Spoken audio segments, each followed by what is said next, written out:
So for a while now, every buyer I've worked with in MacDonald Highlands has asked me some version of the same question. How big can I go? 6,000 square feet, 8,000 square feet, 10,000 square feet? That's not the question anymore. The question I'm getting now is, does it have a guest house? I'm Chruszhet Hydron. I've lived in Las Vegas for over 40 years. Welcome to my channel, where local insight meets real guidance. I'm Chruszhet, a Las Vegas resident for over 40 years, and I've lived in just about every part of this valley. Okay, so back in April, I put out a full breakdown comparing MacDonald Highlands to Lake Las Vegas. The history, the price ranges, the HOA rules, the Dragon Ridge Country Club, and what's coming with the Four Seasons project. If you haven't watched that one yet, it's linked in the description down below, and it's worth your time before you watch this one. Because today, I'm going one layer deeper. I'm not comparing two communities. I'm telling you what's actually changed inside MacDonald Highlands itself, what buyers are prioritizing now that they weren't 2 years ago, and what you need to understand about lots, lifestyle, and what's coming next if you actually are considering a move here. Let's get into it.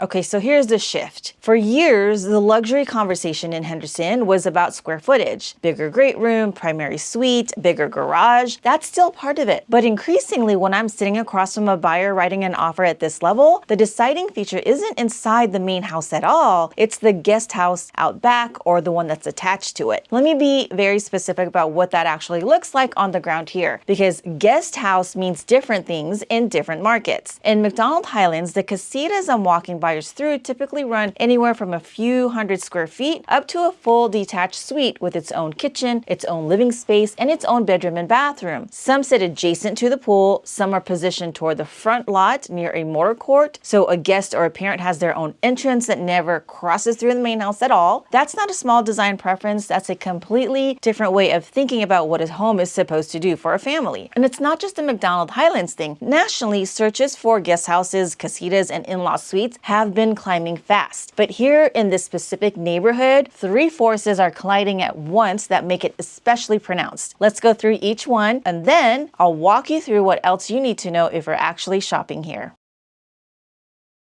The first driver is the multi-generational living, and it's bigger than most people realize. Nationally, 1 in 7 recent buyers purchased a home specifically set up for multiple generations living under one roof, according to the National Association of Realtors' latest generational trends data. And the number one reason they gave wasn't rental income, it was caring for aging parents. Gen X is leading this. They're the generation currently sandwiched with supporting parents who are living longer, and in plenty of cases, adult kids who haven't left yet or have boomeranged back. And MacDonald Highlands is exactly the kind of neighborhood where that buyer shows up. These are move-up buyers. They've already built equity somewhere else. Now they're buying the home that has to work for 3 generations, not 1. So a guest house solves the hardest part of that equation. Mom or dad gets their own space, their own door, their own kitchen, their own routine, without anyone feeling like they give up their primary suite to make it happen. Same with adult kids. So everybody keeps their independence under one property line, and honestly, that's the difference between a multi-generational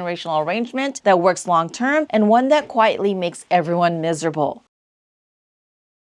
All right, driver number 2. The second driver is bigger than any one neighborhood. It's a wealth shift happening across the entire country right now, and Henderson is absolutely feeling it. Gen X and millennial buyers are set to inherit trillions of dollars in real estate wealth over the next decade, and a meaningful share of that is already showing up in 2026 closings. Coldwell Banker's luxury trend research puts a 10-year figure in the trillions, and reports out this year describe roughly $6 trillion changing hands in 2025 alone, creating an entirely new class of high net worth buyers. Here's why that matters for a guest house conversation specifically. A buyer using inherited wealth doesn't shop like a buyer stretching for a mortgage. They're less sensitive to financing costs, and they think about a property differently. Not just, can I afford this house, but what can this property do for my family over the next 20 years? A guest house fits that mindset perfectly. Today, it's a space for a parent or a visiting adult child. In 10 years, it might be a long-term rental, a home office, or a suite for the grandkids. Buyers with this kind of capital aren't just buying square footage, they're buying optionality. And in MacDonald Highlands, where lot sizes actually allow for a legitimate second structure, that optionality is real, not theoretical.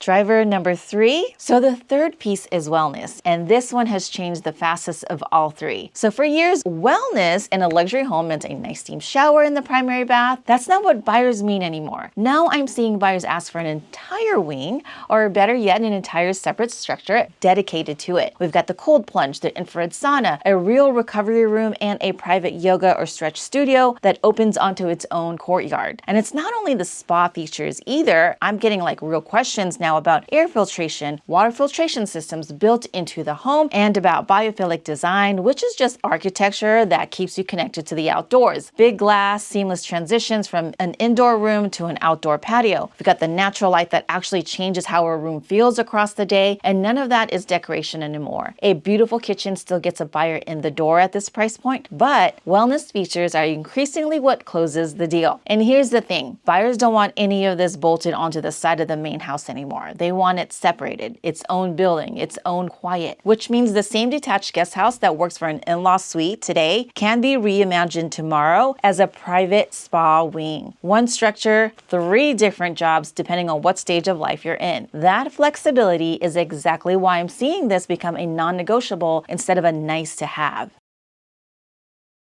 Now let's slow down, because if you're actually considering MacDonald Highlands, a guest house is one decision inside a much bigger picture, and this is where I want to give you the details that actually matter, not just the headline trend. Let's start with the club, because it's the center of gravity for this whole community. Dragon Ridge Country Club is a 40,000 square foot clubhouse sitting up on the ridge with views of the Strip and surrounding mountains. Inside, you've got Montrose Steakhouse, the Onyx Bar, Dragon Grill, so you've got 3 generally different dining experiences without leaving the neighborhood. There's a ballroom for private events, brunches, holiday parties, cocktail mixers. This is not a clubhouse that sits empty most of the year. It's the actual social calendar for the people who live there. On the golf side, it's an 18-hole par 72 championship course designed by Jay Morish and David Drzezinski. It's been recognized as one of the best private courses in Southern Nevada, and there's a Jack Nicklaus Academy of Golf on site with PGA professionals if you're trying to actually improve your game rather than just play it. So beyond golf, you've got tennis courts, a full athletic center, a heated pool, fitness classes, personal training, and some spa services built into the club itself. Membership at Dragon Ridge is optional. It's not a requirement to own real estate or live there, but it's woven into the social fabric of the community so completely that most owners end up joining one way or another. So a full golf membership runs an initiation fee of about $80,000 to $100,000 or more, plus annual dues in the $10,000 to $15,000 range. So somewhere around $830 to $1,250 a month, and that's before food and beverage minimums and cart or trail fees. If golf isn't the priority, there's a social membership with a reduced initiation and lower monthly dues that still gets you the 14,000 square foot athletic center, the 5 tennis and pickleball courts, the resort pool, the dining, and up to 6 rounds of golf a year. Either way, that's the number you want in your budget before you fall for a house up here. Now, let's talk numbers, because these are worth knowing. MacDonald Highlands as a whole spans roughly $1.1 million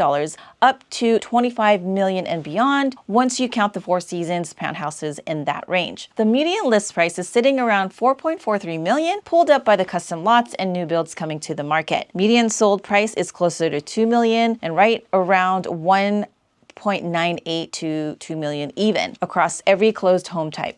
Homes are closing at about 96.3% of list price, so buyers are getting roughly a 3 to 4% discount off asking on average. And the median time on market is 58 days, down about 80 days from a year ago. On the HOA side, the Master Association fee has held flat at $350 a month. Depending on which pocket of the community you're in, certain enclaves and sub-neighborhoods carry an additional sub-HOA on top of that for things like private gate maintenance or shared landscaping, and that can push your total combined HOA dues into the $450 to $750 a month range or more. Who's actually buying here? Well, from what I see firsthand, this is professionals, executives, business owners, and retirees who want one of the most recognizable addresses in Henderson. Plus, increasingly, the multi-generational and inherited wealth buyers we just talked about. It's a broader buyer pool than it was even 5 years ago. So one more thing that matters more than people expect is the elevation and lot orientation aren't just about the view SkyVu. They determine what you can actually build on a given lot, including whether a guest house fits, whether it sits relative to the pool, and how much privacy you get from the lot next door. I'll show you exactly what I mean when we get to SkyVu in a few minutes, because I just walked a lot with a client where this played out in a very specific way. Here's something a lot of out-of-state buyers don't expect. Nothing gets built here without going through the architectural review committee first. You're required to sit through a pre-designed conference before you ever submit formal plans, and the full review covering grading, drainage, lighting, hardscape, pools, and landscaping typically takes 3 to 6 months before you even get to city permitting. The committee is protecting a specific look up here. It's clean, contemporary, desert modern, flat or low slope roof lines, stone stucco, metal accents, earth tone palettes. Reflective materials and stark bright colors get restricted. Building heights are capped, usually in the 30 to 35 foot range, depending on your pad and slope. And every custom build has to stay inside the recorded building envelope of the parcel map. Setbacks follow the same logic, typically 20 to 25 feet up front, 5 to 10 feet on the sides, 15 feet or more in the back, and pool equipment has to sit at least 5 feet off the property line. On a flat lot, that's simple math. On a steep McCullough Range slope, which is most of what you're dealing with up there, that's an entirely different engineering conversation with retaining walls, terracing, and drainage plans that have to satisfy both the city and the community before anyone breaks ground. None of this is red tape for its own sake. It's what keeps this hillside looking the way it looks, and it's part of why homes here hold value the way they do. One last thing on the market itself, because it changes how you should approach this if you're a buyer or a seller. The year-over-year number that jumps out is the median sold price, which is down about 28% from the year before. Before you read that as a crash, understand what's actually happening underneath it. That drop is mostly the sales mix shifting, meaning fewer of those $10 million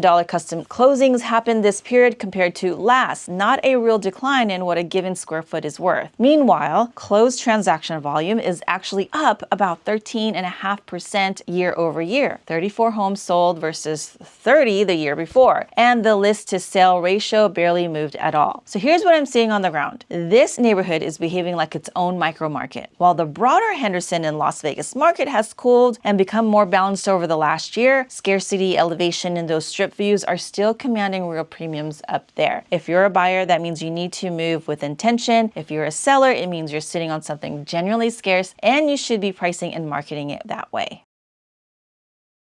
Okay, I want to say something a little more personal here because I don't want to just be another person on YouTube throwing stats at you. If I wasn't living in Lake Las Vegas, I would live in MacDonald Highlands. I mean that.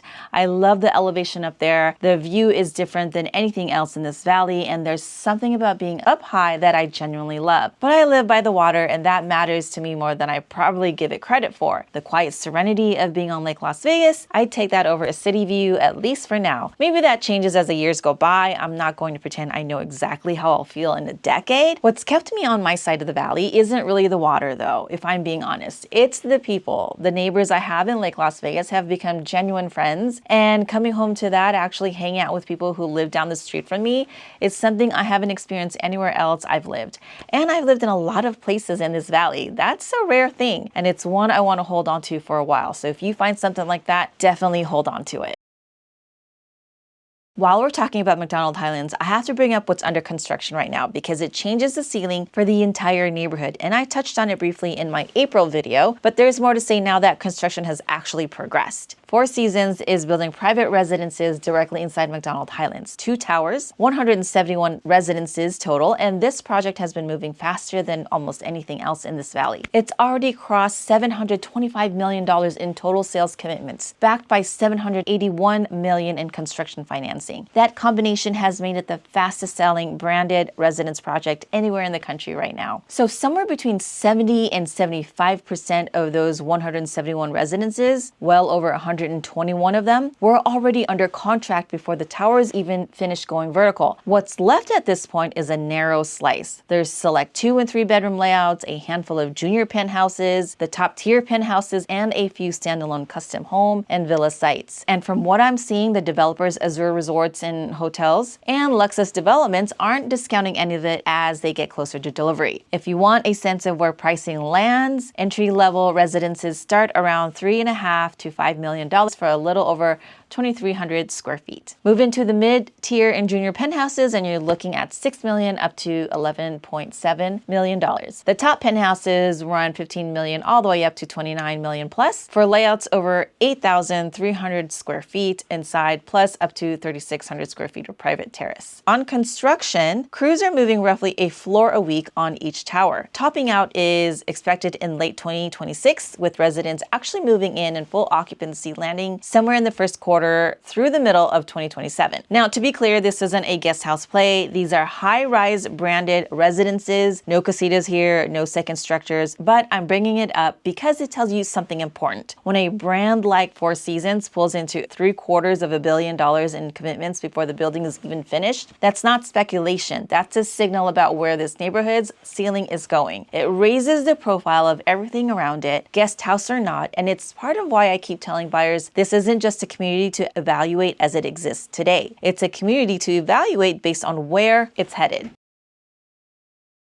Last thing, and this one's timely because I was just out there with a client, Christopher Homes at SkyVu up in MacDonald Highlands. This is a hillside collection sitting along the highest ridge of the McCullough Range. Home sites total designed by KTGY. Entry level here runs about $2.38 to $2.6 million for 3,600 to 4,200 square feet. Mid to upper level moves up to $4.22 million to just under $5 million for 3,700 to 6,200 square feet. And the custom sky estates, the ones with elevators, sky decks, and plunge pools, can run $6 million and beyond depending on elevation and lot premium. This community is approaching full sellout. Over 90% of those 102 home sites are sold, under contract, or under construction right now, which leaves fewer than 10 developer and spec inventory options left. A mix of the last unreleased lots and active quick move-in spec builds. I want to flag this because the view lots specifically are almost gone. We're down to 2, maybe 3 lots left that give you a completely straight, unobstructed shot of the Las Vegas Strip. Not angled, not partial, straight on. And that view is not a small line item. Prime front row rim lots overlooking the Strip carry anywhere from $500,000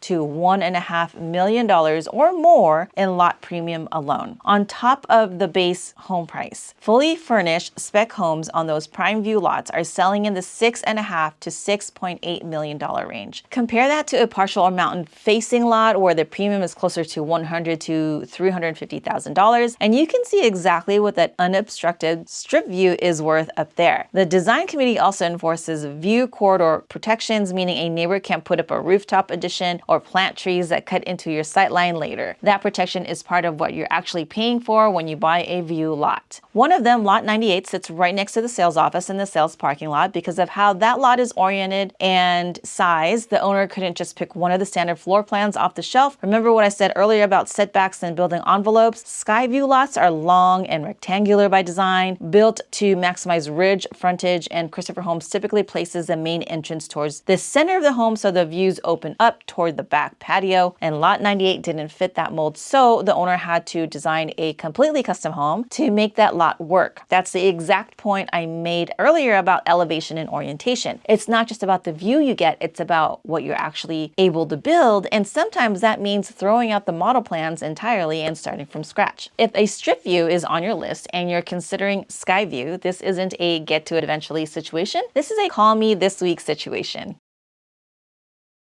So here's the bottom line. MacDonald Highland buyers aren't shopping for square footage anymore. They're shopping for flexibility, a space for parents, a space for wealth that's just landed in their lap, a space for their own wellness routine, all wrapped into one second structure on the property. And underneath all of that, the club, the price range, and the lot itself still decides whether any of it actually works for your family. If you haven't watched the April video yet, MacDonald Highlands versus Lake Las Vegas, go watch that one next. It's got the full history, story that ended a deal, and the complete cost breakdown that pairs with everything I covered today. If you're thinking about making a move in Henderson or Lake Las Vegas, whether that's a guest house property, a SkyVu lot, or just figuring out what actually fits your family right now, please reach out. That's what I'm here for. Next week, I'm getting to 1031 exchanges specifically for anyone moving rental property out of California or another state and into Nevada. I've had a run of clients doing exactly that lately into both Las Vegas and Henderson, and there are some very specific rules you need to understand before you try it. If that's you, or you're sitting on a rental in California or the Pacific Northwest right now, you'll want to see that one. Please subscribe if you haven't done so already. I appreciate all your comments and your feedback. And that's it for today. Thanks for watching. I'll see you on the next video.